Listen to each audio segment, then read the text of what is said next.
अस्सलामुअलैकुम बच्चों। तो ये मैं आज आप लोगों के लिए लेके आई हूँ इंटर पार्ट 1 मैथ की स्कीम है 2024 की।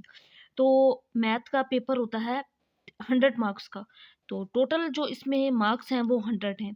अब टोटल टाइम बच्चों कितना होता है 3 आवर्स 3 घंटे होते हैं। अब इसमें ऑब्जेक्टिव पेपर होता है 20 नंबर का। अब टोटल पेपर में 9 क्वेश्चन होते हैं। वो कैसे कैसे होते हैं वो वन बाय वन मैं एक्सप्लेन करूंगी। देखिए क्वेश्चन नंबर 1 जो होता है ये एमसीक्यूज का होता है। अब ये 20 एमसीक्यूज होते हैं, मतलब 20 नंबर के आपके एमसीक्यूज हो गए। 20 नंबर यहाँ पे हम लिख लेते हैं कि ये एमसीक्यूज के हैं। बाकी बचे 80 नंबर, वो फिर अभी एक्सप्लेन करूंगी कि वो सब्जेक्टिव कैसे 80 मार्क्स के होते हैं। देखिए एमसीक्यूज किस किस चैप्टर में से कैसे कैसे आते हैं वो भी मैं वन बाय वन आपको बताऊंगी। 2 एमसीक्यूज फ्रॉम, अब 2 एमसीक्यूज किस किस चैप्टर में से आते हैं। टोटल 14 चैप्टर हैं मैथ के। चैप्टर नंबर 1 2 इसी तरह अप टू 14 तक 14 चैप्टर हैं, जिसमें से 9 से लेकर 14 तक ये 6 चैप्टर बनते हैं टिग्नोमेट्री के। और बाकी पहले 8 चैप्टर हैं इसमें अलजबरा के। तो ये चैप्टर हैं जिनमें से 2 एमसीक्यूज आते हैं, चैप्टर नंबर 3 4 6 7 8 और 12। तो ये 6 चैप्टर्स ऐसे हैं जिनमें से 2 ही एमसीक्यूज आएंगे। बाकी जो रिमेनिंग चैप्टर्स बचते हैं जैसे 1 2 है, इसके बाद 5 हो गया, इसके बाद 9 10 11 13 14, ये बाकी जितने भी चैप्टर्स हैं इनमें से एक एक एमसीक्यूज आएगा। ये 6 चैप्टर्स 3 4 6 7 8 और 12 ऐसे चैप्टर्स हैं जिनमें से दो दो एमसीक्यूज आते हैं। तो ये थे 20 मार्क्स का पेपर एमसीक्यूज का। इसके बाद है शॉर्ट क्वेश्चंस। तो शॉर्ट क्वेश्चंस सेक्शन 1 इसमें आ जाता है, ये शॉर्ट क्वेश्चन का। फिर सेक्शन 2 होता है लॉन्ग क्वेश्चंस का।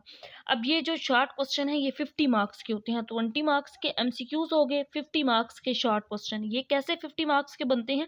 अब इसके अंदर 3 पार्ट बने होते हैं, एक क्वेश्चन नंबर 2 3 और 4 होता है। क्वेश्चन नंबर 2 के अंदर टोटल 12 शॉर्ट सवाल दिए गए होते हैं, जिसमें से 8 अटेम्प्ट करने होते हैं। इसी तरह ये जो क्वेश्चन नंबर 3 है ना, इसमें भी 12 दिए गए होते हैं, 12 में से 8 अटेम्प्ट करने होते हैं। तो जो क्वेश्चन नंबर 2 है पहले इसको देखते हैं कि इसमें से 12 जो शॉर्ट सवाल आते हैं वो किस किस चैप्टर में से आते हैं। तो चैप्टर 1 में से 3 शॉर्ट सवाल आते हैं, क्योंकि इसमें से कोई लॉन्ग नहीं आता चैप्टर 1 में से। फिर चैप्टर 2 आ जाता है, इसमें से भी लॉन्ग क्वेश्चन नहीं आता, सिर्फ 3 शॉर्ट क्वेश्चन आते हैं। फिर चैप्टर नंबर 3 है, इसमें से 3 शॉर्ट क्वेश्चन। फिर चैप्टर नंबर 4, इसमें से 3 शॉर्ट क्वेश्चन। तो यानी कि चैप्टर 1 2 3 4 में से बनता है एक क्वेश्चन, जिसमें टोटल 12 होते हैं, 12 में से 8 करने होते हैं। 12 कैसे देखें, 3 और 3 6 और 3 9 और 3 12।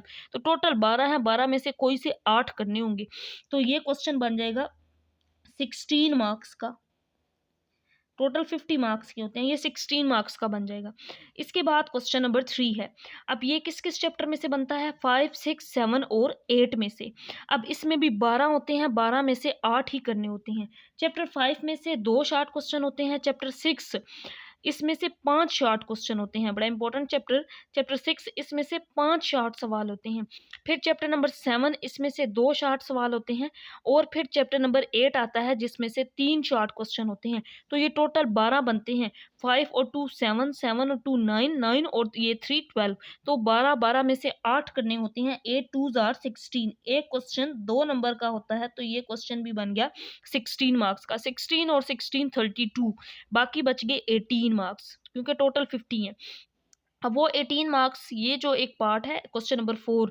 अब इसके अंदर टोटल सवाल दिए जाते हैं 13, जिसमें से अटेम्प्ट करने होते हैं 9, और 2 नंबर का एक शॉर्ट क्वेश्चन होता है। तो इस तरह से ये जो क्वेश्चन 4 है ये 18 नंबर का बन गया, 18 मार्क्स का बनता है। तो 16 और 16 32, 32 और 18 50। तो टोटल ये शॉर्ट क्वेश्चन आते हैं 50 मार्क्स के। अब ये जो क्वेश्चन नंबर 4 है ये किस किस चैप्टर में से बनता है, ये 9 10 11 12 13 और 14 में से बनता है। चैप्टर 9 में से 3 शॉर्ट क्वेश्चन आते हैं, और चैप्टर नंबर 10 में से भी 3 शॉर्ट क्वेश्चन आते हैं। फिर चैप्टर नंबर 11 है, जिसमें से एक शॉर्ट क्वेश्चन आता है। चैप्टर नंबर 12 इसमें से 3 शॉर्ट क्वेश्चन आते हैं। चैप्टर नंबर 13 ये भी, यानी कि ये पूरा टिग्नोमेट्री का एक सवाल होता है। ये पूरे टिग्नोमेट्री के चैप्टर हैं 9 से 14 तक। 13 में से भी एक आता है, और चैप्टर 14 में से भी 2 आते हैं शॉर्ट सवाल। तो इस तरह से ये टोटल बन जाते हैं 13। अगर इनको ऐड करके भी देखें, 3 और 3 6, 6 और 1 7, 7 और 3 10, 10 और 1 11, 11 और 2 13। तो टोटल बन गए 13। 13 में से अटेम्प्ट करने होते हैं 9। इसके बाद आगे लॉन्ग क्वेश्चन। तो यहाँ पे मैंने लिखा था ये 20 मार्क्स के एमसीक्यूज, 50 मार्क्स के शॉर्ट सवाल और फिर बाकी 50 और 270, बाकी बचे 30 क्योंकि 100 मार्क्स का पेपर। तो 30 मार्क्स के होते हैं लॉन्ग क्वेश्चन। तो अब यहाँ पे बचा लॉन्ग क्वेश्चन है 30 मार्क्स के। तो ये टोटल 5 सवाल होते हैं, 5 में से अटेम्प्ट करने होते हैं कोई से 3। क्योंकि मैंने आप लोगों को स्टार्ट में बताया था कि ट्रिग्नोमेट्री के चैप्टर हैं 9 से 14 तक, ये 6 चैप्टर हैं। इन 6 चैप्टर्स में से ये 2 लॉन्ग सवाल आ गए। एक तो यहाँ पे चैप्टर 9 10 में से लॉन्ग क्वेश्चन आएगा और दूसरा चैप्टर नंबर 12 और 13 में से। बाकी ये अलजबरा वाले पोर्शन से 3 आ जाएंगे। टोटल 5 में गिवन होंगे, अटेम्प्ट 3 करने होंगे। तो क्वेश्चन नंबर 5 है, ये इस चैप्टर 3 और 4 से बनेगा। ए और बी पार्ट होगा। ए पार्ट चैप्टर 3 में से, बी पार्ट 4 में से होगा। इसी तरह क्वेश्चन नंबर 6, ये 5 मार्क्स का एक एक पार्ट होगा, 5 का। तो इस तरह से एक क्वेश्चन 10 मार्क्स का बन जाएगा, 10 मार्क्स का बनेगा एक क्वेश्चन। और चैप्टर क्वेश्चन नंबर 6 चैप्टर 5 6 में से होगा, क्वेश्चन नंबर 7 चैप्टर 7 8 में से होगा, और क्वेश्चन नंबर 8 चैप्टर 9 और 10 में से होगा। फिर क्वेश्चन नंबर 9 है जो चैप्टर नंबर 12 और 13 में से होगा। तो इस तरह से ये 5 क्वेश्चन है, 5 में से कोई से 3 अटेम्प्ट करने होंगे, ए बी पार्ट होगा।